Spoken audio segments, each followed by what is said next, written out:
les 3 cochons petits et le méchant grand loup.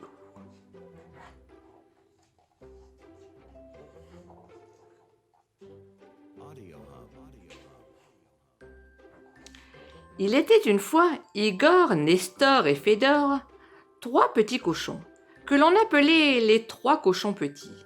Ces 3 cochons petits étaient très polissons, et ils fatiguaient beaucoup leur maman. Pauvre maman, fatiguée de dire à Igor de ne pas mettre ses chaussettes sales sur la table. Pauvre maman, épuisée de courir après le chat pour lui retirer les pinces à linge que Fédor lui avait accrochées à la queue. Pauvre maman, excédée de nettoyer les empreintes de confiture que Nestor avait collées sur le parquet. Ce jour-là, maman cochon eut beau se fâcher, menacer de tout répéter à papa cochon quand il reviendrait de voyage. Les 3 cochons petits n'en firent qu'à leur tête. Alors, très énervée, maman cochon décida de les mettre dehors. « J'en ai assez, leur dit-elle d'un ton sec. Vous rentrerez quand vous serez calmés. » Puis maman cochon ferma la porte à double tour et elle s'allongea dans un fauteuil. Les 3 cochons petits tambourinèrent à la porte, mais sans résultat. Ils essayèrent de passer par la fenêtre, mais elle resta bien fermée. « Ça alors, s'offusqua Fédor, maman nous a enfermés dehors. » Igor se désola. « Elle ne nous aime plus, méchante maman !» s'indigna Nestor. « Qu'allons-nous devenir ?» entonnèrent-ils d'une seule voix. Nestor reprit. « Je sais, allons voir la police pour qu'elle dise à maman de nous ouvrir la porte. » Les 3 cochons petits entrèrent dans la forêt. Le vent hurlait dans les grands arbres. Les petits n'étaient pas très rassurés. Au bout d'une heure de marche, ils étaient perdus. Fédor demanda « C'est loin la police ?» L'autre jour, répondit Igor, papa a dit que c'était après la forêt. « Je suis fatigué, moi, » gémit Nestor. C'est alors qu'ils aperçurent une cabane au milieu d'une clairière. « Et si nous allions demander notre chemin ?» se dirent-ils.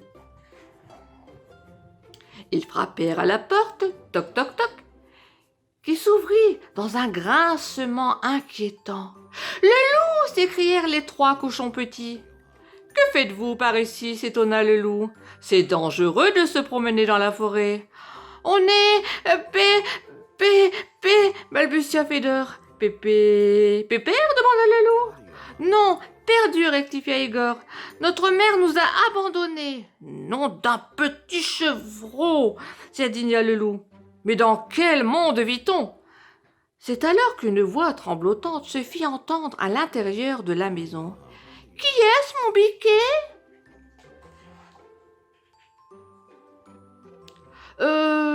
Je vous présente ma maman, » dit le loup.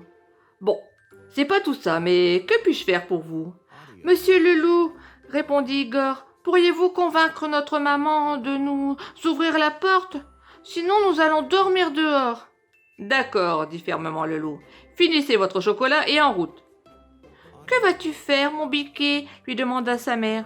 « Je vais raccompagner les 3 cochons petits chez eux, » répondit le loup.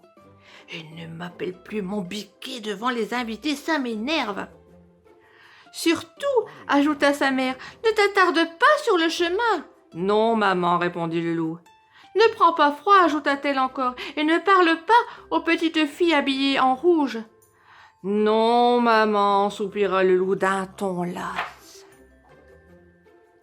Le loup était très en colère. Abandonner ses enfants, c'est une honte, un scandale. Il n'y a que dans les contes de fées qu'on voit des trucs pareils.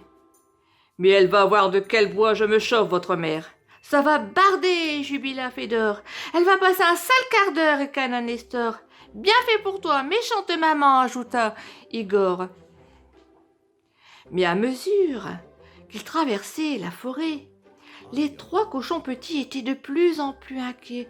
« Que comptez-vous faire à maman, monsieur le loup ?»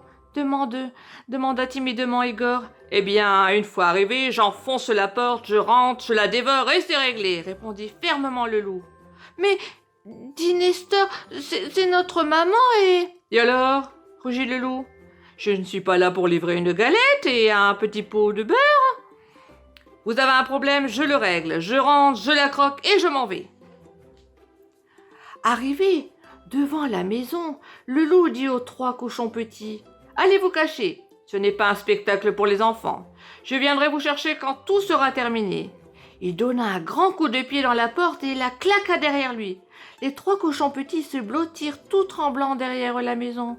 « Pauvre maman !» pleurnicha Igor. « Elle était si douce et si gentille. »« Qui nous racontera des histoires ?» ajouta Fédor. « Et qui nous dira des petits mots doux ?»« C'est nous les méchants !» sanglota Nestor d'une voix désespérée. C'est alors que la porte s'ouvrit à nouveau et que la grosse voix du loup retentit. « Venez par ici, petit chénapan. Heureusement que j'ai parlé avec votre maman avant de la croquer. Ah, elle m'en a raconté de belles sur vous. Alors comme ça, on fait des bêtises? On n'écoute pas sa maman? On me fait le coup des pauvres enfants abandonnés dans la forêt et... » Mais maman cochon se précipita vers les 3 cochons petits. « Mes chéris, leur dit-elle, j'étais morte d'inquiétude. Maman, s'écrièrent-ils.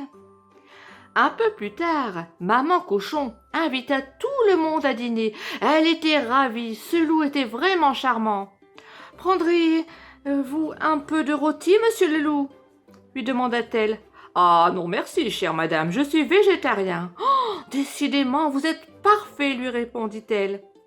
Ce fut une magnifique soirée. Le loup raconta des histoires.